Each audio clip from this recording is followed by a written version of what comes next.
என்று சொல்லி அந்த பெரியார்கள் வணக்கத்தில் ஈடுபட்டார்கள் என்று சொன்னால் உலகத்தில் எது நடந்தாலும் அவங்களுக்கு தெரியாது. அந்த வணக்கம் ஒண்ணுதான் தெரியுமே தவிர உலகத்தை சுற்றி தன்னை சுற்றி என்ன நடக்கிறதோ அது கண்ணு முன்னாடி நடக்கிற விஷயம் கூட அவங்களுக்கு தெரியாது. அவங்க காதுல விடும்படி பேசுற பேச்சு கூட அவங்களுக்கு டிஸ்டர்ப் பண்ணாது, இடைஞ்சல் பண்ணாது. அப்படியெல்லாம் பெரியார்கள் தொழுதிருக்கிறார்கள், வணங்கி இருக்கிறார்கள் என்று சொல்லி இந்த அமல்கள் அப்படி இரண்டரை கலந்து ஒன்றி போய் அமையணும். இப்படியான ஒரு போதனையை செய்யும் பொழுது மக்களுக்கு என்ன வருகிறது என்று சொன்னால், நம்ம வணக்கம்லாம் வணக்கமே இல்லை, என்ன வணங்குறோம், தொழுவும் போதே எத்தனை எண்ணங்கள்லாம் வருகிறது, இப்படிங்கிற மாதிரியான ஒரு விரக்தி நிலையும் அந்த அமல்கள் ஆர்வமற்ற ஒரு நிலையும் தன்னால ஏற்பட்டுரும். காலப்போக்கில் என்னவாயிரு, ஏதோ ஒரு சடங்கு செய்யணுமே தவிர அதுல ஒரு நன்மை இல்லை, பெரியார்கள்லாம் எப்படி தொழுதிருக்கிறார்கள், இப்படியான ஒரு நிலைமை நம்ம பார்க்கிறோம். வணக்கத்தை பொறுத்த வரைக்கும் அல்லாஹ் நம்ம கடமையாக்கி இருக்கிற வணக்கத்தை அல்லாஹ்வுக்கு பயந்து நம்ம செய்யணும், கவனமாக செய்யணும், அலட்சியமாக செய்யக்கூடாது, ஏனோதான் என்று செய்யக்கூடாது, ஈடுபாட்டோட செய்யணும். இதுகளுக்கெல்லாம் மார்க்கத்தில் என்ன இருக்குது, சட்டம் இருக்கிறது.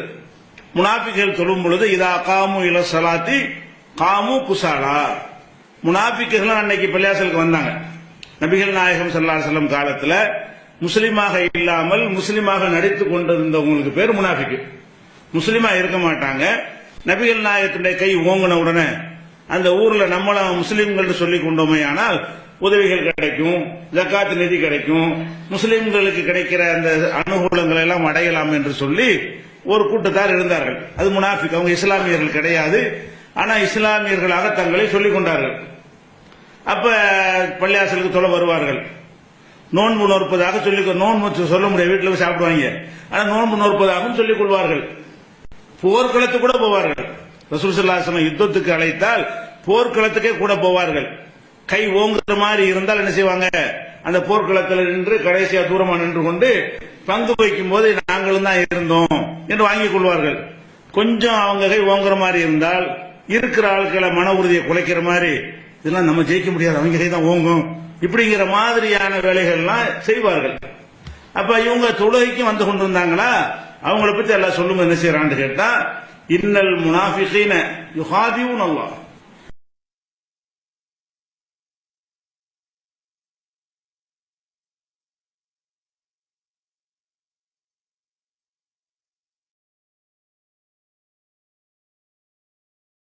தூரமா நின்று கொண்டு பங்கு வைக்கும் போது நாங்களும் தான் இருந்தோம் என்று வாங்கிக் கொள்வார்கள். கொஞ்சம் அவங்க கை ஓங்குற மாதிரி இருந்தால் இருக்கிற ஆட்களை மன உறுதியை குலைக்கிற மாதிரி, இதெல்லாம் நம்ம ஜெயிக்க முடியாது, அவங்க கை தான் ஓங்கும், இப்படிங்கிற மாதிரியான வேலைகள்லாம் செய்வார்கள். அப்ப இவங்க தொழுகைக்கு வந்து கொண்டிருந்தாங்களா, அவங்கள பத்தி எல்லாம் சொல்லும் என்ன செய்யறான்னு கேட்டா, இன்னல் எது வரைக்கும் வசத்தணும், காது வரைக்கும் வசத்தணும், தோல் பூஜை வரைக்கும் வசத்தணும். இப்படி 2-3 விதமா ரசூலுல்லாஹ் வசித்திருக்காங்கன்னா, அப்படியே எப்படி இருக்கணும், குனிஞ்ச நிதானத்துக்கு சமமா இருக்கணுமா முது. அது முடியாத விஷயம் வேற. வயசானவங்க, நோய்வாய்ப்பட்டவர்கள், முதுகு வளையாதவர்கள் இருந்தா அது அல்லாஹ் கேள்வி கேட்க மாட்டான். இயலுமானவர்கள் அந்த மாதிரி எல்லாம் செய்யணும். இப்படி இல்லாம செஞ்சாங்கன்னு சொன்னா அப்ப தொழுதும் நரகத்துக்கு போற மாதிரி ஆயிடுது. தொழுகைக்குன்னு வருகிறோம், நரகத்துக்கு போற மாதிரி ஆகிவிடுகிறது. இந்த மாதிரியான ஒழுங்குகள் எல்லாம் மார்க்கத்தில் சொல்லப்பட்டிருக்கிறது. அதே மாதிரி வாக்கிமி ஸலாத்தல் லிக்ரி, என்னுடைய நினைவோடு நீ தொழுகை நிலைநாட்டு. தொழுகை நிலைநாட்டுறது என்னுடைய நினைவுக்காக வேண்டி, இறைவனாகிய என்னை நினைத்து பார்ப்பதற்கு தான் என்ன செய்யணும், தொழணும். அதுதான் தொழுகிறோம், அந்த மாதிரி செய்யணும். இந்த மாதிரி தொழுகும் பொழுது ஒரு விஷயத்தை வழங்கிக்கிறேன்னு, இப்படி தொழுதாலும் அது ஆரம்பிக்கும் போது நம்ம அந்த மாதிரி ஈடுபட்டாலும் அதே மாதிரி கண்டினியூ பண்ண இயலுமா? மனிதனுக்கு அந்த மாதிரி அல்லாஹ் சொல்லும் போது அந்த எண்ணம்லாம் வருங்க. தக்பீர் கட்டின உடனே அப்படியே என்ன நினைப்பலாம், தொழுகையில கட்டிட்டு அல்லாஹ்னா நிக்கிறோம்னு வரும். அது 5 நிமிஷமோ 10 நிமிஷமோ ஒரு தொழுகை முடியுதுன்னா அவ்வளவு நேரத்துக்கு நீடிக்காது. நம்ம நல்லா எப்படி படைச்சிருக்கான்னு கேட்டா, அந்த ஒரு அரை செகண்ட், 1 செகண்ட், 3 செகண்டுக்கு பயந்து கட்டுற மாதிரி தக்பீர் கட்டுவோமா, அதுக்கு அப்புறமேல நம்மளுடைய எண்ணங்கள் எல்லாம் வேற வேற மாதிரி என்ன செய்யும், அந்த மோட்டர் போட்டோமா ஆஃப் பண்ணணுமா இல்லையா, அதுக்கு கட்டணும் அப்படி வரும். அது கதவை பூட்டணுமா இல்லையா, இப்படி ஒண்ணு ஒன்னா வந்து எல்லா யாவும் எங்க வரும், நம்ம நிக்கிறது அல்லாஹ்வுக்கு முன்னாடி இப்படி எல்லாம் எண்ணங்கள் வருகிறது. இப்படி வந்தா இது வந்து கேடான தொழுகையா இல்ல. நீங்கள் அந்த எண்ணத்தை சோம்பல் இல்லாத வகையிலையும் ஈடுபாட்டோடு துவக்கி விட்ட பிறகு இந்த எண்ணங்கள் வந்தால் அது உங்க கண்ட்ரோல் உள்ளதில்லை. எண்ணங்களுக்கு நம்மளா பொறுப்பு? அல்லாஹ் வந்து யா முகல்லிபல் குலூப், உள்ளங்களை புரட்டக்கூடியவனே, சப்பித்து கல்வி அலா தீனிக்க, என்னுடைய உள்ளத்தை உன்னுடைய தீன்ல உறுதியாக வைப்பாயாக. இத ரசூல் அதிகமா சொல்லுவாங்க. சத்தியம் பண்ணும் பொழுது கூட லா ஓ முகல்லிபில் குலூப், உள்ளங்களை புரட்டக்கூடியவன் மீது சத்தியமாக. அப்ப உள்ளங்கள்ல நம்ம நினைச்சுக்கிட்டு இருந்தாலும் அப்படியே மாறிக்கிறோம். நம்ம நினைச்சு ஒரு விஷயத்தை ஆரம்பிக்க போனா கூட அந்த உள்ளம் போய்விட்டது என்று சொன்னால் அதுக்கு நாம எப்படி பொறுப்பாளி ஆகும்? நம்ம கையை அசைக்கிறதுக்கு நம்ம பொறுப்பாளி. நம்ம நினைச்சாதான் அசைக்க முடியும், நினைச்சா அசைக்காம இருக்கலாம். தலையை அசைக்கிறதுக்கு நம்ம பொறுப்பாளி, கால அசைக்கிறது நம்ம கண்ட்ரோலா தந்திருக்கலாம். பொறுப்பாளினா என்ன? அல்லாஹ் அதை கண்ட்ரோல் பண்ணக்கூடிய பவரை, வலிமையை நம்ம கையில எல்லாம் தந்துட்டான். பேச நினைச்சா பேசுவோம், இல்லாட்டி பேச மாட்டோம். குடிக்க நினைச்சா குடிப்போம், இல்லாட்டி குடிக்க மாட்டோம். குனிய நினைச்சா குனிவோம், இல்லாட்டி குனியாம இருப்போம். அப்ப இந்த மாதிரி செயல்களை பொறுத்த வரைக்கும் அதை நினைச்சால் செய்கிற அதிகாரம் நம்ம கையில் இருக்கிறது. எண்ணத்துக்கு அப்படி இருக்குதா? இல்ல. அப்ப எண்ணங்களை பொறுத்த வரைக்கும் ஒருத்தர் விரும்புறோம், ஒரு ஆளை விரும்புறதுக்கு ஏதாவது ஒரு இலக்கணம் ஏதாவது இருக்குதா? இல்ல. திடீர்னு ரெண்டு பேரும் அப்படி அண்ணன் தம்பியோட அதிகமா நேசிப்பாங்க. ஏன் நேசிக்கிறாங்க அது தெரியாது, அது காரணம் சொல்ல இயலாது. அவன் பெற்ற 4 பிள்ளைல ஒரு பிள்ளை ரொம்ப நேசிப்பான், ரொம்ப நேசிக்கிறவன் சைத்தானா கூட இருப்பான். அந்த நேசிக்காத 3 பிள்ளை நல்ல பிள்ளைகளா இருக்கு. இந்த தகப்பன் நேசிக்கிற பிள்ளை அவன் சைத்தானா இருப்பான். அதெல்லாம் சொல்ல முடியாது, பெரிய வந்துடும். அந்த பிள்ளை மேல என்ன செய்யும், அவனை அறியாமலேயே அந்த பிள்ளை இவனுக்கு ஈர்க்கத்தாவுடைய தன்மை உடையதாக மாறிவிடும். இந்த மாதிரி இதெல்லாம் மனசு சம்பந்தப்பட்டது. ஒரு மனசு வந்து ஒன்று லயித்து போவது, அதுல ஈடுபாடு இருப்பது, ஈடுபாடை குறைக்கிறது, இது எல்லாமே வந்து நம்ம கையில் உள்ளது. இதை விளங்கணும். நம்ம கையில கொண்டு வர இயலாது. நம்ம கையில கண்ட்ரோல் என்ன செய்ய முடியாது, கல்பை கொண்டு வரவே இயலாது. ரசூல் ஸல்லல்லாஹு அலைஹி வஸல்லம் எல்லா மனைவிட்டு சமமா நடப்பாங்க. அப்படி நடக்கணும். நமக்கு அதான் சட்டம். மனைவிமார்கள் ஒன்றுக்கு மேல இருந்தாங்கன்னு சொன்னா அவங்கள்ட்ட எல்லா வகையிலையுமே அனைத்திலும் சமமாக, நீதியாக, நேர்மையாக கொடுக்கல்ல இருந்து அனைத்திலையும் நேர்மையா இருக்கணும். இப்ப ரசூல் ஸல்லல்லாஹு அலைஹி வஸல்லம் அவர்கள் அந்த விதத்தில் நேர்மையாகவே நடந்தார்கள். யாருக்கும் பாரபட்சம், கூடுதல், குறைவு இல்ல. ஆனா ஆயிஷா நாயகி மட்டும் கூடுதல் அன்பு இருக்கும். அவங்களுக்கு அன்பு, உள்ளத்தில் உள்ள அன்பு அதிகமாக இருக்கும் ஆயிஷா நாயகி மீது. அது அபூபக்கருடைய மகள் என்பது காரணமா இருக்கலாம். அபூபக்கர் உயிர் தோழர், அவரு எல்லா வகையிலும் ஒரு துணையா நின்றவர். அந்த ஒரு அபூபக்கருடைய மகள் என்கிற காரணத்திற்காக வேண்டி ஆயிஷா நாயகி மீது அதிகமான அன்பு இருக்கலாம். ஆனா அன்பு அதிகம் இருந்ததுனால பாரபட்சம் நடந்துட மாட்டாங்க. அன்பு ரொம்ப இருக்கனால 2 மடங்கு வச்சுக்க, அன்பு கம்மியா உள்ள ஆளுக்கு 1 மடங்கு இல்ல. ஆளுக்கு 50 ரூபா கொடுத்தா எல்லாருக்கும் 50 ரூபா தான். உதாரணத்துக்கு ஆயிஷா நாய்க்கு 50 ரூபா தான். ஆனால் ஆயிஷா பிரிய மட்டும் கூட இருக்கும்.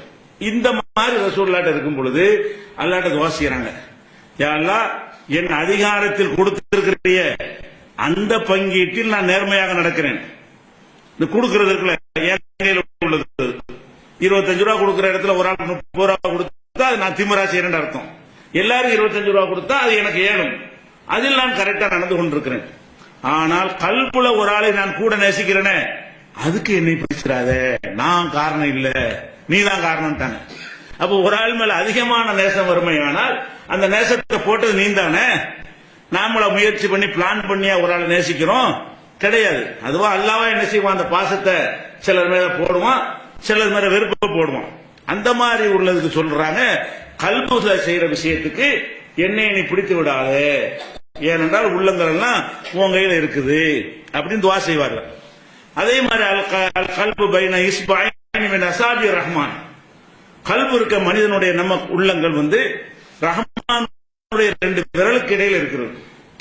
அல்லாஹ்வுடைய 2 விரல், நம்ம 2 விரலுக்கு இடையில ஒரு பொருளை வச்சிருந்தா என்ன செய்வோம், இப்படிதான் திருப்புவோம். 2 விரல்ல ஒரு பொருளை வச்சிருந்தோம்னு சொன்னா அது 2 விரல்ல அடங்குறா, அவ்வளவு சின்ன பொருள் வச்சுக்கணும். பெரிய பொருள் 2 விரல்ல வச்சா மணிக்க ஒண்ணும் செய்ய முடியாது. அப்ப அல்லாஹ்வோட கம்பேர் பண்ணும்போது நம்ம அத்தனை பேருடைய உள்ளங்களுமே சும்மா ஒரு எறும்பு அளவு உள்ளதுதான் அல்லாஹ்வுடைய விரலுக்குள்ள. அப்ப அந்த மாதிரி அல்லாஹ்வுடைய கல்புகள் அந்த உள்ளங்கள் இருக்கும்போது கல்லிபா கைப்பேசாம் இப்படிமா எப்படி இருந்தாலும் மாத்திருவான்ல, இங்கிட்டு உள்ள அங்கிட்டு திருப்பி போடுவோம், அங்கிட்டு உள்ள அங்கிட்டு திருப்பி போட்டுருவோம் இப்படின்ற ரசூல் ஸல்லல்லாஹு அலைஹி வஸல்லம் சொல்றாங்க. அப்ப ரஹ்மானுடைய கண்ட்ரோல்ல இருக்கிறதுனால மனசு ஒன்றி போதல் என்பது எவனுக்கு முடியாது. நீங்க தொழுகையில் ஈடுபட்டாலும் சரிதான், மனசு ஒன்றி போய் தொழுகையை தவிர வேற எதுவுமே எனக்கு யாவும் இல்லை என்று சொல்லக்கூடிய ஒரு நிலைமை உலகத்தில் யாருக்குமே ஏற்படாது.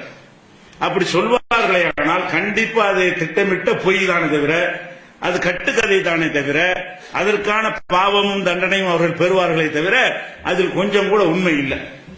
உண்மை இல்லைங்கிறதுக்கு என்ன ஆதாரம் அப்படின்னு கேட்டா, நம்ம எல்லாரும் தெரிஞ்சது வரும். தொழுகையில சஜிதா சஹுன்னு எல்லாம் வழங்கி வச்சிருக்கிறீங்க. மறதிக்கு செய்கிற சஜிதா, சஹுண்டா மறதி, மறதிக்காக செய்கிற ஒரு சஜிதா. இப்ப 4 ரக்காத்துக்கு பதிலாக நீங்க 5 ரக்காத்து தொழுதுறீங்க, அல்லது 3 ரக்காத்துல சலாம் கொடுத்துறீங்க. தொழுகை 4 ரக்காத்து ரக்காத்து, 2வது ரக்காத்துல உட்கார்றீங்க, 3வது ரக்காத்துல 4வது ரக்காத்து நினைச்சு உட்கார்ந்துறீங்க. உட்கார்ந்து சலாம் கொடுத்தா ஒன்னு 1 ரக்காத்து மிஸ் ஆகி போச்சு. இப்ப யாவும் வருது, அல்லது ஒருத்தர் யாவப்படுத்துறாரு, நீங்க 3 ரக்காத்து தொழுதீங்க, இப்ப என்ன செய்யணும், டக்குன்னு எழுந்துச்சு அந்த 1 ரக்காத்து தொழுதுட்டு மறந்தோம்ல, அந்த மறதிக்காக வேண்டி 2 சஜிதாக்களை செய்யணும். அது சஜிதா சஹுங்கிறது. இந்த மறதி வந்ததற்காக வேண்டி அந்த சஜிதாவை செய்து விட்டோம் என்று சொன்னால் அதுக்கு அது நிவர்த்தி ஆகிவிடும். அப்ப இதுல என்ன விளங்குது, மறதி வராம தானே தொழணும் பாத்துக்க அப்படின்னு நல்லா சட்டம் வந்திருக்குமா? மறந்தேன்னு வச்சுக்க, நடக்கிறது வேற. ஏன்னா நம்ம கையில இல்ல, இல்லாத ஒண்ணுக்கு இப்படி எல்லாம் உத்தரவு போடுவான். அவங்க கையில எல்லாத்தையும் வச்சிட்டு இருக்கும் பொழுது நீ மறக்கவே கூடாது பாத்துக்க. தொழுகை எத்தனை ரக்காத்துங்கிற மறந்த அது நடக்கிறதே வேற. அப்படி எல்லாம் நினைச்சிருந்தா சஜிதா சஹுன்னு ஒண்ணு இருக்குமா? இருக்காது. இதை நம்ம விளங்கி இந்த சஜிதா சஹு என்பதை சொல்லுகிறது. இந்த தொழுகையை எந்த வணக்கத்திலையுமே 2 ஒன்றி விட முடியாது. அதே மாதிரி இமாம் தொலை வைக்கிறார். தொலை வைக்கும் போது அவர் தவறு செஞ்சிடலாம்ல. தொலை வைக்கும் போது அவர் அத்தையாத்துல உட்கார எந்திரிச்சிருவார். அதாவது 2வது ரக்காத்துல உட்காரணும். அவர் முதல் ரக்காத்துல நினைச்சாரு வைங்க, அப்ப என்ன செய்வாரு, அல்லாஹ் பண்ணி எந்திரிச்சிருவாரு. அப்ப எந்திரிக்கும் போது நீங்க பின்னாடி நிற்கிறீங்க, நீங்க என்ன செய்யணும், தஸ்பீஹ் சொல்லணுமா இல்லையா? அப்ப பின்னாடி இருக்கிறவர்கள் சுப்ஹானல்லாஹ்னு சொல்லணும். பெண்களா இருந்தா கை தட்டணும். கை தட்டணும்னு என்ன செய்யணும், இமாமு விளங்கி கொள்ளணும், நம்ம மிஸ்டேக் பண்ணிட்டோம், நீங்க சுப்ஹானல்லாஹ்னு சத்தமா சொன்னீர்களே, ஆனால் அல்லாஹ் அக்பர் உட்கார்றதுக்கு பதிலா அவர் எந்திரிச்சிட்டாரு, அல்ல தக்பீர் ஏற்றி ருக்குக்கு போகாம சைதாவுக்கு போயிட்டாரு நேரம். அப்படி போனாருங்க. அப்ப நீங்க என்ன செய்யணும், உடனே நீங்களும் சைதாவுக்கு போகாம நின்ற நிலையிலிருந்து சுப்ஹானல்லாஹ்னு சொல்லணும். அவர் அதை கரெக்ட் பண்ணுவாரு. எந்திரிச்சா உட்கார்ந்துருவாரு. உட்கார்ந்தா உட்கார வேண்டிய இடத்துல எந்திரிச்சா அது எந்திரிச்சிருவாரு. எந்திரிக்க வேண்டிய இடத்துல உட்கார்ந்து இருந்தாருன்னா எந்திரிச்சுக்குவாரு. அந்த திருத்துவதற்காக இப்படி வச்சிருக்கோம். இதையும் சொல்லி தர்றாங்க. இமாமா இருந்தான்னு வை, மறக்க கூடாது, தஸ்பீக்கெல்லாம் வேலை கிடையாது, கரெக்டா தான் நீ செய்யணும் அப்படிங்கிற மாதிரி இருக்குமே. ஆனால் இந்த தஸ்பீக் எதுக்கு, தஸ்பீக்னா சுப்ஹானல்லாஹ் சொல்றது, தஸ்பீக்னா கை தட்டுறது. பெண்கள் மட்டும் கை தட்டி என்ன செய்யலாம், அந்த எனக்கு தூரத்தில் இருப்பாங்கல்ல, சுப்ஹானல்லாஹ்ங்கிறது வந்துடும். அவங்க சுப்ஹானல்லாஹ் சொன்னாங்கன்னா குரல் கம்மி, ஆண்கள் குரலை விட அவங்களுடைய குரல் கம்மியா இருக்கும். அப்ப ஆண்கள் சப்புல யாரும் கவனிக்கல, பெண்கள் சப்புல இருந்து கவனிச்சுட்டாங்கன்னு வைங்க, அவங்க சுப்ஹானல்லாஹ்னா இது அவங்க சொல்ல அவங்களுக்கு தான் கேட்கணும், இமாம் வரைக்கும் வராது. அப்ப கை தட்டினா அந்த சத்தம் என்ன செய்வார் இமாமு, நம்ம ஒரு மிஸ்டேக் பண்ணிருக்கிறோம் யாபத்துக்கு வந்துடும். அப்ப இதுல இது என்ன தெரியுது, தொழுகை என்பதில் நீங்க ஈடுபட்டீங்கன்னு சொன்னா நீங்கள் மறப்பீர்கள். அப்படி மறந்தால் அவங்க கையை தட்டுவாங்க. கையை தட்டுறது உங்களுக்கு கவனத்துக்கு வரணும், அது முக்கியம். என்னது, அப்படி 2.5 குழந்தை மெய் மறந்து போனா நீ சுப்ஹானல்லாஹ் அவர் தெரியுமா, நீ மெய் மறந்து போறதுதான் தொழுகைன்னு இருந்தா நீ சுப்ஹானல்லாஹ் சொன்னா என்ன, அல்ஹம்துலில்லாஹ் சொன்னா என்ன, அவர் மெய் மறந்து நிற்பாரு. அப்ப சுப்ஹானல்லாஹ் சொன்னால் இமாம் தன்னை திருத்திக் கொள்வார் என்று சொன்னால், இமாமாக இருப்பவர் எப்படிதான் சொல்ல முடியும்? அங்க இருந்து சுப்ஹானல்லாஹ் வந்தா காதுல விழுவுற மாதிரி, அதை கிரகிக்கிற மாதிரி, அதை புரிஞ்சுக்கிற மாதிரி, புரிஞ்சுக்கிற திருத்துற மாதிரி. இப்ப எங்க இன்வால்வ்மெண்ட் எங்க? நீங்க சொல்ற அவரையும் கவனிக்கிறாரு. நான் அப்படி ஒன்றி விட்டு நல்லா ஒன்று அப்படி இருந்தா இது சுபஹானல்லாஹ் இருக்குங்கிறேன். அப்ப நம்ம மார்க்கத்துல வந்து தவறு, இமாம் தவறு செய்யல, இது எல்லாரும் ஒத்துக்கிட்ட விஷயம் தானே. இது குர்ஆன் ஹதீஸ்ல உள்ளவங்க நம்மளும் ஒத்துக்கிறோம், மதுஹப்ல ஒத்துக்கிறாங்க. நான் சொன்ன இந்த ரெண்டு விஷயமே, சஜிதா சஹு என்பது மதுஹப்ல இருக்குது, நம்மள்ட்ட இருக்குது, 72 கூட்டத்திலையும் இருக்குது. அதே மாதிரி வந்து இந்த தஸ்பீஹ் செய்வதும் இந்த தஸ்பீஹ் கை தட்டுதல் என்பதும் தவறு செய்யும் பொழுது சுட்டி காட்டுவது என்பதும் தௌஹீத் ஜமாத்துக்கு மட்டும் உள்ளதா? அனைவரும் ஏற்றுக்கொண்ட ஒரு சட்டம் ஹதீஸ்ல இருக்குது. ஹதீஸ்ல இருக்கிற அனைத்து ஏத்துக்கிற மாட்டேங்கிறாங்கல்ல, இது ஏற்றுக்கொண்ட சட்டத்தில் உள்ளது. அப்ப நீங்க எல்லாரும் தான் ஏத்துக்கிட்டீங்க இத, அப்புறம் என்ன ஒன்றி போறதுங்கிறீங்க? ஒன்றுமே இல்லையே, மறக்கவுள்ள செய்யறோம், ஒரு ஆள் சுட்டி காட்டின கவனிக்கவுள்ள செய்யறோம், கவனிக்க வேணும்னு இருக்குது. அப்படிங்கும் பொழுது தொழுகையில தக்பீர் போகும்போது கரெக்டா கட்டிக்கணுமே தவிர அப்புறமேல நம்ம கையில் ஒண்ணுமே கிடையாது. அது அல்லாஹ் எப்படி சொல்றான் பாருங்க, போர்க்கள தொழுகைன்னு ஒண்ணு இருக்கு.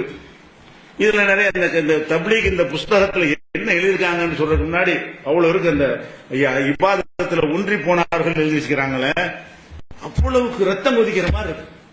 அல்லாஹ்வுடைய ரசூலை விட சஹாபாக்களை விட அவ்வளவுக்கு ஈடுபாடா தொழுதிருக்கிறாங்க. ரசூல்லா தொழுகை ஒண்ணுமில்லை, அந்த மாதிரி பெரியார்கள்லாம் தொழுதிருக்காங்களாம். அப்ப நம்ம என்ன பார்க்கணும், போர்க்களத்தில் ஒரு தொழுகை இருக்குது. போர்க்கள தொழுகைண்டா என்ன? ஒரு ரக்காத் தான் போர்க்கள தொழுகை. இப்ப லொஹருக்கு 4 ரக்காத் தொழுகிறோம்ல, பிரயாணமா இருந்தா 2 ரக்காத் தொழுவோம், உள்ளூர்ல இருந்தா 4 ரக்காத் தொழுவோம். நீங்க வெளியூருக்கு போனீங்கன்னு வைங்க, எல்லா 4 ரக்காத்துக்கும் பதிலா 2 ரக்காத்து போதும். லோஹருக்கு 2, அசருக்கு 2, இஷாவுக்கு 2 செய்யணும். 2 ரக்காத்துக்கு குறையாது, 3 ரக்காத்துக்கு குறையாது. 4 ரக்காத் தொழுகை எல்லாம் பாதி தொழுதா போதும் மார்க்கத்துல சலுகை இருக்கு. எங்க 25 கிலோமீட்டருக்கு மேல உள்ள தூரத்துக்கு நீங்கள் பிரயாணம் பண்ணீர்களேயானால் அதுக்குள்ள சட்டம். அதே நேரத்தில் வந்து போர்க்களத்தில் யுத்தம் நடக்குது, யுத்தம் நடந்துகிட்டே இருக்கும்போது லோஹர் நேரம் வந்துருச்சு. இப்ப போர்க்களத்திலையும் தொழுதாகணும். மார்க்கத்தில் போர் நடக்குதுங்கிறதுக்காக தொழுகை விட முடியாது. போர்க்கள தொழுகை எப்படி என்று கேட்டால் ஒரு ரக்காத் தான் போர்க்கள தொழுகை. போர்க்களத்தின் தொழுகை என்னது? ஒரு ரக்காத் தான் தொழுவாங்க. ஏன்னா போர் முக்கியமான விஷயம். தொழுகை இந்த கடமையை நேரத்துக்கு தொழ வேண்டும் என்பதற்கு எல்லாம் கடமையாக்கிட்டானே தவிர ஒரு ரக்காத் தான் தொழுவாங்க. ரசூலுல்லாஹ் ஹயாத்தோட இருக்கும்போது அவங்களுக்கு ஒரு சிறப்பு சலுகை என்னவென்று கேட்டால் அவங்க 2 ரக்காத் தொழுவாங்க, மக்கள்லாம் 1 ரக்காத் தான் தொழுவாங்க. இப்ப ரசூலுல்லாஹ் லோஹர் தொழுஞ்சுன்னு வைங்களேன், அவங்க தொழுவிக்கும் போது அல்லாஹ்வுக்கு முடிச்சு 1 ரக்காத் தொழுவாங்களா, தொழுது முடிச்ச உடனே சஹாபாக்கள்லாம் அங்க அவங்க ரசூலுல்லாஹ் எந்திரிச்சிருவாங்க, இவங்க உட்கார்ந்து அத்தையாத்து ஓதிட்டு 1 ரக்காத்துல போயிருவாங்க.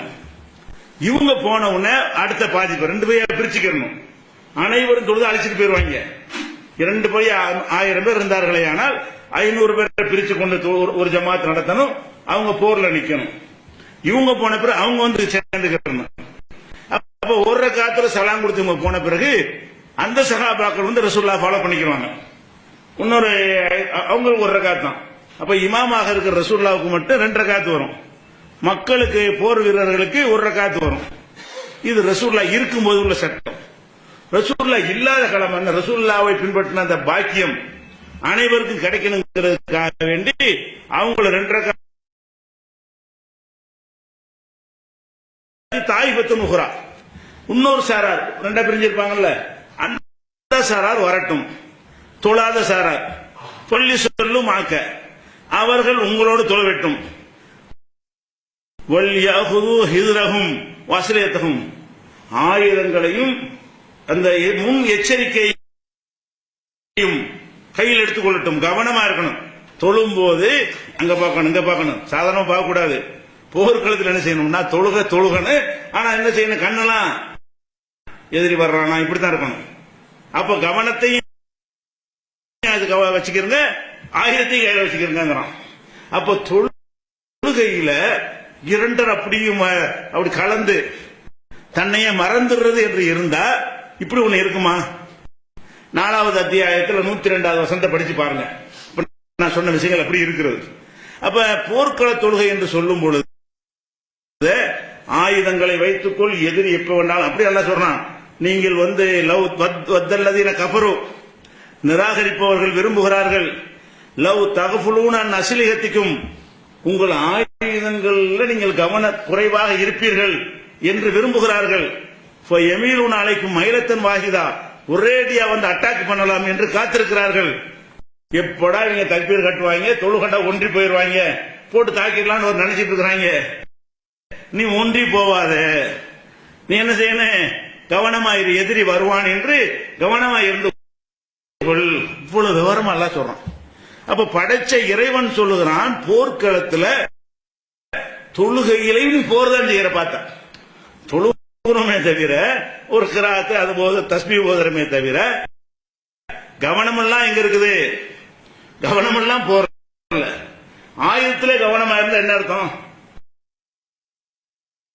அப்ப ஒன்று இருந்தா அர்த்தம் அல்லாஹ் பாத்துக்கிறோங்க, அல்லாஹ் பாத்துக்கிறோம் அவங்க அப்படி இருந்தா அப்படியே சொல்றான்ல. நீ தக்பீரை கட்டு, நான் மத்ததை நான் பாத்துக்கிறேன் அப்படி எல்லாம் சொல்லவே இல்லை. நீ தக்பீரை கட்டி நீ தான் பாத்துக்கிறேன்னு, அதுலயும் கவனமா இருக்கணும். எந்த பக்கம் வந்தாலும் எதிரி வருவான், நீ கேர்ஃபுல்லா இருந்தா தான் உனக்கு பாதுகாப்பு. கேர்லெஸ்ஸா இருந்தா அடிச்சுட்டு போயிருவான் அப்படின்னு சொல்லி அல்லாஹ் இதை சொல்வதில் என்ன விளங்குது? அப்ப அமல்கள் என்கிற பெயர்ல வந்து இப்படி இப்படி இரண்டரை கலந்து அப்படியான ஒரு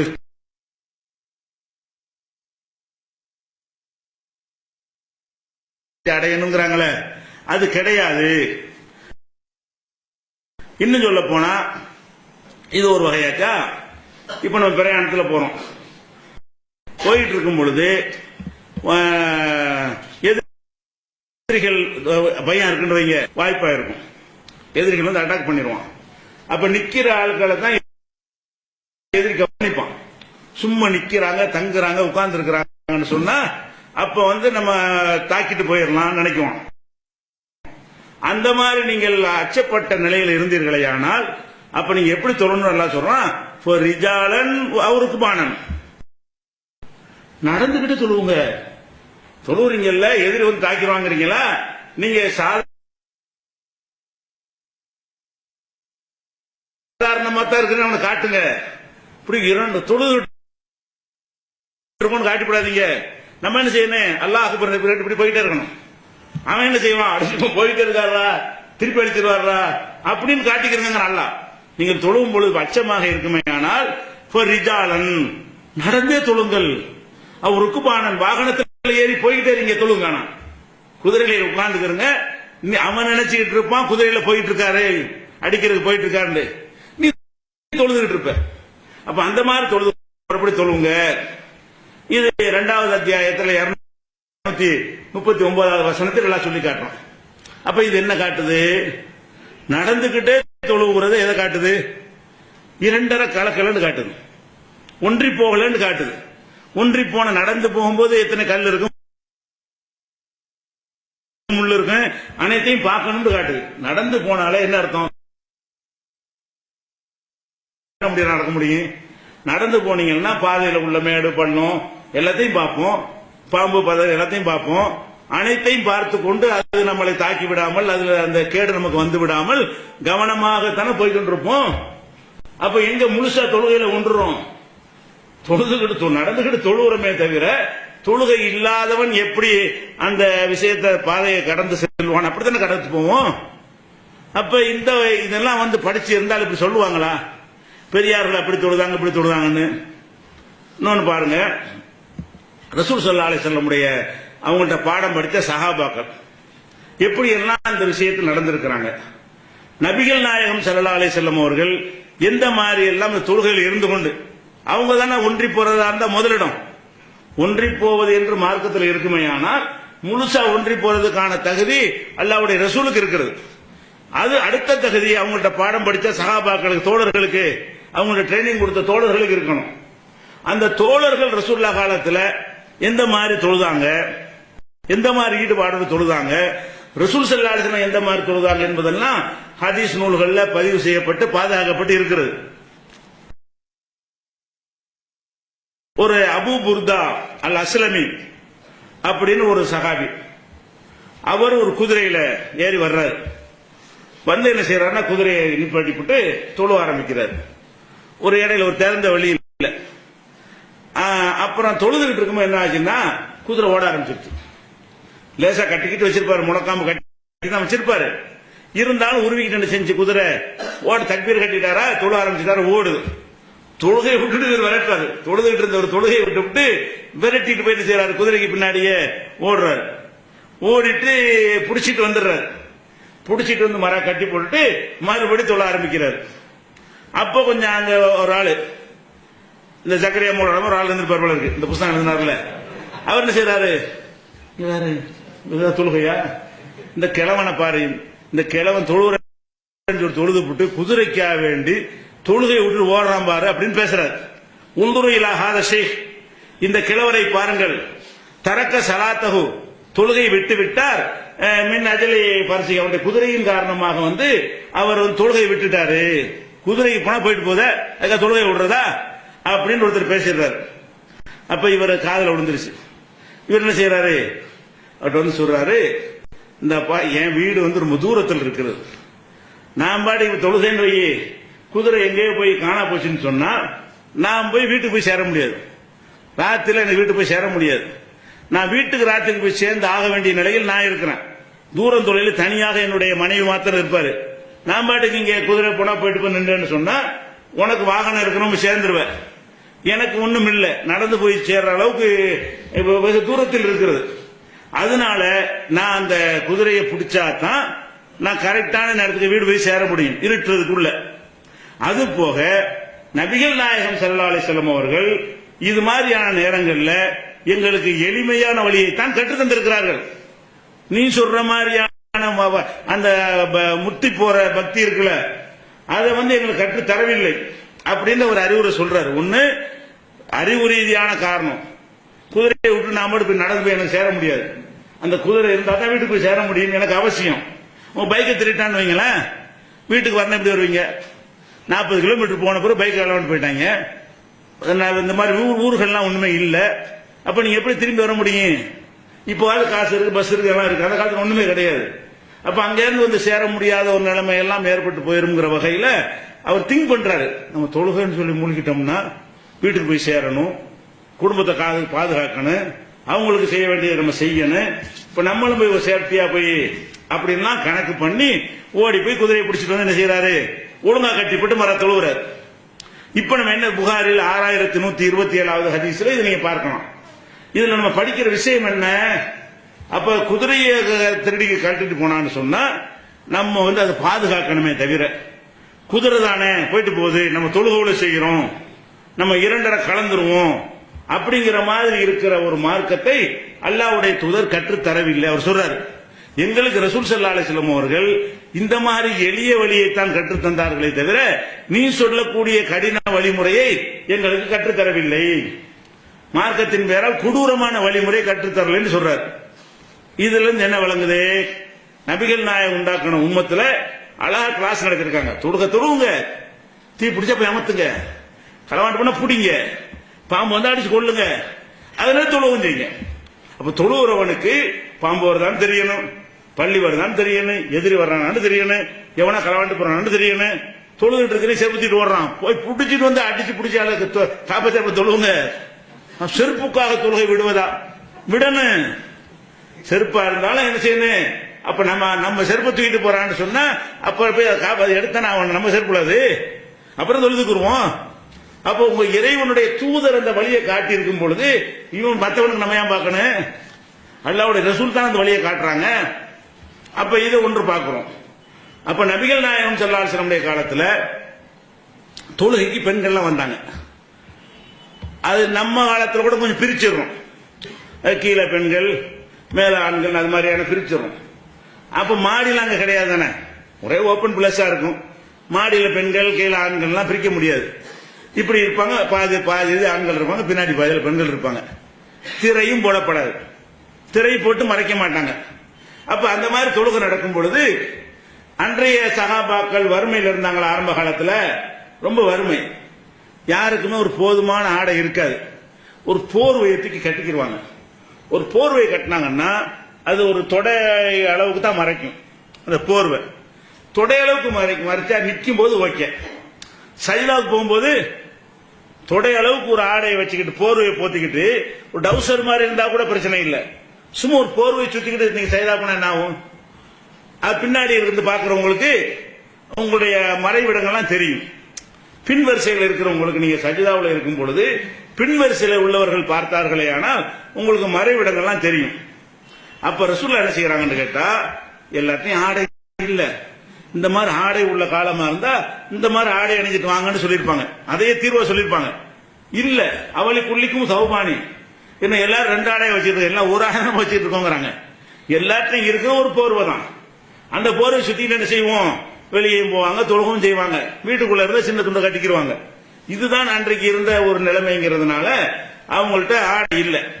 அப்ப ரசூலுல்லாஹ் என்ன செய்வாங்கன்னா, தொழுகும் போது மக்களுக்கு அறிவிப்பாங்க, பெண்களுக்கு, பெண்களே நீங்கள் இப்ப சஜிதாவுல இருந்து எல்லாம் எந்திரிக்கிறாங்கல்ல, ஆண்கள் எந்திரிச்சு முடிச்ச பிறகு கொஞ்சம் நேரம் சென்று தான் நீங்க எந்திரிக்கணும். பெண்கள் சஜிதாவுல எந்திரிக்கிறாங்கல்ல, இப்ப சஜிதாவுல இருந்து ஒரே நேரத்தில் எந்திரிச்சார்களே ஆனால் இவர் சஜிதாவுல எந்திரிப்பார்ல, அப்ப இவர் இந்த டிரெஸ் ஒரு தொடை அளவுக்கு உள்ள டிரெஸ் தான் இருக்கிறது, ஒரு போர்வை. அப்ப அவருடைய பின்பகுதிகள் எல்லாம் பெண்கள் கண்ணுல படக்கூடிய நிலைமை ஏற்பட்டிருக்கும். அப்ப ரசூல் ஸல்லல்லாஹு அலைஹி வஸல்லம் பெண்களுக்கு சொன்னாங்க, எப்படி சொன்னாங்கன்னா, லா தர்ஃபஅன்ன ரூஸகுன்ன, உங்களுடைய தலைகளை உயர்த்தி விடாதீர்கள், ஹத்தா யஸ்தவிய ரிஜாலு ஜுலூசன், ஆண்கள் உட்கார்ற வரைக்கும். சஜிதாவுல இருந்து உட்காருவோம்ல, சஜிதாவுல இருந்து உட்கார்ந்து தான் அதை எந்திரி போனோமா. ஒன்னு அத்தஹியாத்துல உட்கார்ந்துருவோம், முதல் ரக்காத்தா இருந்தாலும் நேரம் எந்திரிக்க மாட்டோம். சஜிதாவுல இருந்து அப்படி உட்கார்ந்துட்டு எந்திரிக்கணும். அந்த உட்கார்ந்து எந்திரிக்கலாம் இதுக்கு தான் சுன்னத்தாக்கப்பட்டிருக்கு. நேரம் எந்திரிச்சிங்கன்னா பின்னாடி உள்ள ஆட்களுக்கு தெரியும். அப்ப அந்த மாதிரி ஆண்கள் உட்கார்ந்துட்டாங்க, நமக்கே தெரியும். அல்லாஹ் அக்பர்னு சரி இப்ப அநேகமா எல்லாரும் உட்கார்ந்துருப்பாங்க அப்படின்னு தெரிஞ்சு சஜிதாவுல இருந்து பெண்கள் தலை உயர்த்தணும். இது ஒரு சட்டம். இதுல நாம இந்த மனம் ஒன்றுதல் மேட்டர் இருக்குல்ல, அது இல்லைங்கிறது இதுல பாயிண்ட் இருக்கா இல்லையா? அப்படி மனம் ஒன்றி போனா அவங்களுக்கு ஏன் தொடையெல்லாம் தெரிய போகுது? இல்ல ஒன்றி போய் இருக்க வேண்டியதானே. பெண்கள் தொலை வந்திருக்கிறாங்க, அல்லாஹ் தொலை வந்திருக்கிறாங்க, அல்லாஹ்வுடைய யாபத்தில் அப்படி மூழ்கி திளைத்து தக்பீர் கட்டிக்கிட்டு இருக்கும் பொழுது நிர்வாணமா முன்னாடி போனா கூட நமக்கு தெரியுமா? அப்படித்தானே சட்டம் இருக்கணும். மறுமை நாள்ல அப்படி வருதா இல்லையா ஹதீஸ்? மறுமை நாள்ல எல்லாரும் எல்லாம் நிர்வாணமா இருப்போம். இப்ப நம்ம ட்ரெஸ் போட்டிருக்கோம்ல, யாருக்குமே ட்ரெஸ் இருக்காது, எல்லாம் நிர்வாணமா தான் எழுப்பப்படுவார்கள். நிர்வாணமா எழுப்பப்பட்டு முதலாக இப்ராஹிம் நபிக்கு தான் அல்ல ஆடை கொடுப்பான். அவர் தான் இமாம் முன்னாஸ், மனித குலத்தினுடைய தலைவர். அவர் தான் அல்லாஹ்வுடைய ஹலீல், ஃப்ரெண்ட், நண்பர். இப்ராஹிம் நபிக்கு தான் முதல்ல ஆடையை கொடுப்பான் அப்படின்னு ரசூலுல்லாஹ் சொல்றாங்க. அப்ப ஒரு ஆயிஷா நாய் கேட்கிறாங்க, நிர்வாணமாவா எழுப்பும் போது ஆம்பளை பொம்பளை எல்லாம் இருப்பாங்க, நிர்வாணமா இருந்தா அவங்களுக்கு தாங்க முடியல. ஆண்கள் பெண்கள் அப்படி திருப்பி எழுப்பப்படுற நேரத்தில் ஆண்கள்லாம் நிர்வாணமா இருப்பது பெண்கள் பார்த்தால், பெண்கள் எல்லாம் நிர்வாணமா இருப்பது ஆண்கள் பார்த்தால் அது எப்படிங்கிறது அவங்களுக்கு கேட்க தெரியாம இப்படிலாம் இருப்பார்கள் செய்யறாங்க. அப்ப ரசூலுல்லாஹ் சொல்றாங்க, அல்லமுர் அசதி, அதுக்குமே அங்க அதெல்லாம் பார்க்க முடியும். அந்த திடுக்க நடுக்கத்துல யார் ஆம்பளையும் தெரியாது, பொம்பளையும் தெரியாது, யார் யார் டிரெஸ் போட்டாங்கன்னு தெரியாது, போடலையான்னு தெரியாது. அப்படியான ஒரு நிலையில் இந்த யாவும் மூலமா ஒருத்தருக்கு வரு அப்படின்னு ரசூலுல்லாஹ் கேட்கிறாங்க. அதான் ஒன்றி போறது. இந்த மாதிரி ஒரு பயங்கரமான ஒரு நிலையா இருந்தா உங்களை ஒரு சிங்கம் விரட்டிட்டு வருது, ஒரு 2 பொம்பளை நிர்வாணமா எதுக்கு அதை பார்க்க வச்சு வேண்டிய சிங்கம் விரட்டிட்டு வந்து சொன்னா ஓடிக்கிட்டு இருப்பீங்களா? அப்படியே போய் பாப்பீங்களா? உயிரை காப்பாத்தன்னு வந்துட்டு இதெல்லாம் தெரியும். அப்ப அந்த உயிரை காப்பாத்தல் என்கிற ஒரு மேட்ரு வரும்போது நிர்வாணம் எல்லாம் பெரிய மேட்ரு இல்ல. இது மாதிரி உள்ளதா தொழுகை? அப்படி கிடையாது. நீங்க முன்னாடி உள்ள ஆளு கொஞ்சம் குனிஞ்சு பார்த்தா தெரியத்தான் செய்யும். அப்ப தெரியுங்கிற அளவுல இருக்குமே. ஆனால் அப்ப என்ன நமக்கு விளங்குது? தொலை வந்த பெண்களாக இருந்தாலும் முன்னாடி உள்ள ஆண்களை கண்ணில் படும் பொழுது அதை கவனம் போகும். அந்த கவனம் போகக்கூடாது என்றால் ஒன்றி போங்கள் பயான் பண்ற ரசூலுல்லாஹ். இந்த மாதிரி ஆண்கள் அந்த மாதிரி ட்ரெஸ் அணிஞ்சிருக்கிறாங்க, நீங்க தொழுகையில் அப்படி ஒன்றி போய் விடுங்கள், அப்படி மூழ்கி போய் விடுங்கள், இன்னென்ன காரியத்தை செஞ்சு உங்களை மறந்து விடுங்கள். அப்ப அவர் முன்னாடி எப்படி இருந்தாலும் உங்களுக்கு தெரியாது. அப்படியே சொன்னாங்க. தெரியும், நீ தொழவே வந்திருந்தாலும் உன் கண்ணுக்கு முன்னாடி உள்ளவங்க தெரியத்தான் செய்யும். அதனால் ஏற்படுற பாதிப்பு பாதிக்கத்தான் செய்யும். லேட்டா எந்திரி, அவ்வளவுதான். சஜிதாவில் இருந்து என்ன செய்யணும்? லேட்டாக தலையை உயர்த்துங்கள். இது புகாரியில 362 ஹதீஸில் இருக்கு, நிறைய இடத்துல இருக்கிறது. தேடி பார்க்கிற ஒவ்வொரு நம்பர்.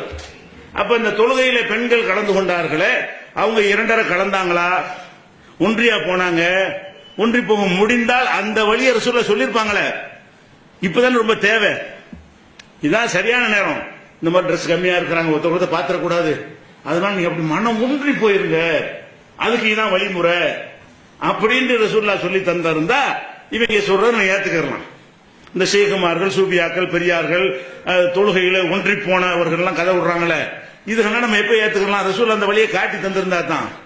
யதார்த்தமா மனுஷனாத்தான் இருப்பான். தொழுகையிலையும், தொழுகைக்கு வெளியில எப்படி மனுஷன் மனிதனாக இருப்பானோ, தொழுகைக்கு உள்ளேயும் அவன் என்ன செய்வான்? பேச மாட்டான். அவன் கண்ட்ரோல்ல உள்ளதற்கு தக்பீர் கட்டிட்டு நல்லா இருக்கலான்னு கேட்க மாட்டான், விளங்குதா? ஆனா என்ன வரும்? நோயாளி மாதிரி வந்தா மனசுல பாவமா ஒரு மாதிரியா இருக்காரு நினைப்பு வரும். ஆனா அவர்கிட்ட விசாரிக்க மாட்டோம். அதுதான் வித்தியாசம். ஒரு ஆள் நோயாளி மாதிரி கண்ணுக்கு முன்னாடி வர்றாருன்னு தொழுதுட்டு இருக்கும்போது மனசுல என்ன செய்வோம்? பாவம் நோயாளி கஷ்டப்படுறாரு மனசுல நினைக்குவோம். அது வராம தடுக்க முடியாது. ஆனா அவர்கிட்ட என்ன செய்ய மாட்டோம்? நல்லா இருக்கு, ஏன் இப்படி இருக்குன்னு கேட்க மாட்டோம். அது கண்ட்ரோல்ல உள்ளது. தொழுகையில் நம்ம இருக்கிற காரணத்தினால் பேசக்கூடாதுல்ல. நம்மளுக்கு முடிஞ்சது என்ன? ஏன்பா இந்த மாதிரி போயிட்டேன்னு கேட்க மாட்டோம். ஏன் இந்த மாதிரி போயிட்டான்னு நினைக்குவோம். இதான் விஷயம். அப்ப தொழுகைக்குள்ள இந்த நினைப்பு வராம இருக்குமா? வரதான் செய்யும். இது ஒரு விஷயத்தை விளங்கிக்கணும். ரசூல் ஸல்லல்லாஹு அலைஹி வஸல்லம் காலத்துல அரபு நாட்டு வெப்பம் நம்ம நாட்டு வெப்பத்தோட அதிகம் உங்களுக்கு தெரியும். இப்ப நம்ம நாடு அதுக்கு ஈக்குவலா வந்துகிட்டு இருக்குது. அப்ப வெறும் மணல் தான் அது. பள்ளிவாசல் இருக்கு இல்லையா, பள்ளிவாசல்ங்கிறது மேல பேரிச்சம் ஓலைகளை கொண்டு கூரை போட்டிருப்பாங்க, கீழே வெறும் மணல் தான். அப்ப பாலை மணல் ரொம்ப சூடாகி போயிடும். அதனாலதான் என்ன செய்வாங்கன்னு கேட்டா, வெயில் நேரத்தில் லொஹரை தாமதப்படுத்துவாங்க. ரசூல் ஸல்லல்லாஹு அலைஹி வஸல்லம் என்ன செய்வாங்க? லொஹரை நல்லா குளிர்ற வரைக்கும் விட்டு நீங்க அதுக்கப்புறம் தொழுவுங்க. லொஹர் தொழுகையை உச்சி வெயில் சாஞ்ச உடனே தொழுவலாம். வக்து வந்துடும். வக்து வந்தாலும் அதை லேட் அப்படி தூபில் லொஹரி, லொஹரை குளுமை அடைந்த பிறகு தொழுவுங்கள். 1 மணி 2 மணிக்கு ரொம்ப சூடா இருக்குமே, ஆனால் 3 மணிக்கு போய் லொஹரை தொழுவுங்க. நம்ம நாட்டு வெப்பத்துக்கு தாங்குற வெப்பம் அந்த மாதிரி இப்ப இங்க வந்து விட்டால் நம்மள மாதிரி செய்யணும், சுண்ணத்தாகிவிடும். அப்ப அந்த வெப்பம் நரக நெருப்பு மாதிரி இருக்கும். நெத்தியை கொண்டு கீழே வைக்க முடியாது, தரையில் நிக்க முடியாது. அந்த மண் அப்படி கொதிக்கும் போது நிக்க முடியாது. அப்ப என்ன செய்வாங்க? ஒரு 3 மணி அது மாதிரி கொஞ்சம் பக்தி இருக்கணும். அதுக்காண்ட அசரகம் தரக்கூடாது. லொஹருடைய பக்தி இருக்கும் பொழுது எவ்வளவுக்கு தள்ளி போக முடியுமோ அவ்வளவு தள்ளி போங்கன்னு சொல்லக்கூடிய அளவு வெப்பம். அப்ப என்ன செய்வாங்கன்றா, சஹாபிகள் அறிவிக்கிறாங்க, ரசூலுல்லாஹ்வோட நாங்க தொழுவோம். தொழுவும் போது கால் பாதம் பத்தி என்ன புலி இருக்கிறாங்க என்பதையும் நபிகள் நாயகம் செல்லும் அவர்கள் அந்த புழுவுக்கு எதிராக எப்படியெல்லாம் நடந்திருக்கிறார்கள் என்பதையும் பார்ப்போம். அஸ்ஸலாமு அலைக்கும்.